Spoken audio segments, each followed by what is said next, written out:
So the communication process, so this is how I see the communication process. So, you know, inputs, process, outcomes. And if I start on the right with the outcomes, every communication has an outcome.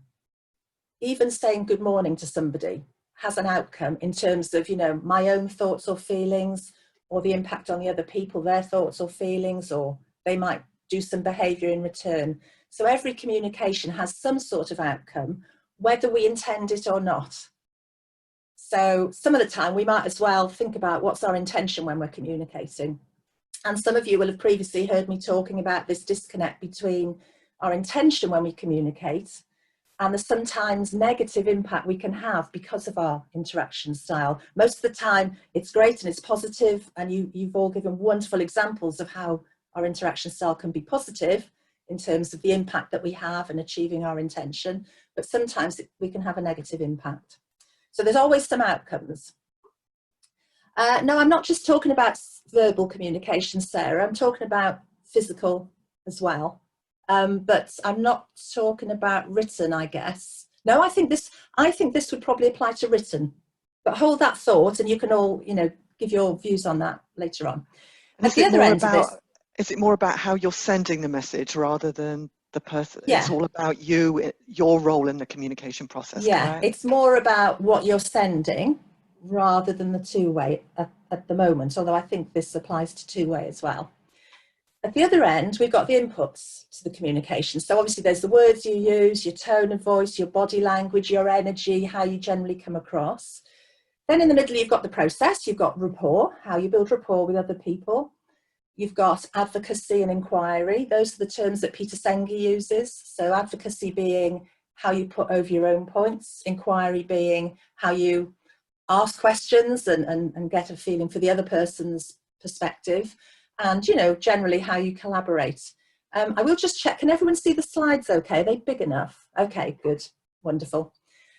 So I think interaction styles is really helpful at the beginning and end of this process, or of this communication process, because interaction styles helps us understand our impact and our intention, what outcomes we want when we're interacting.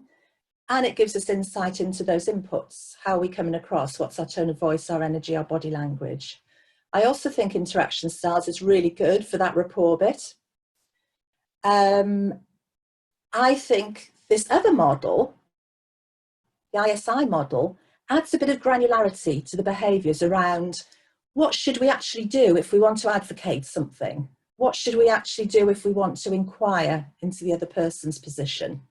So I'll be interested to see what you all think, whether you think it adds to our understanding of, you know, how to behave at different points in the communication. So if I can have the next slide, Susan.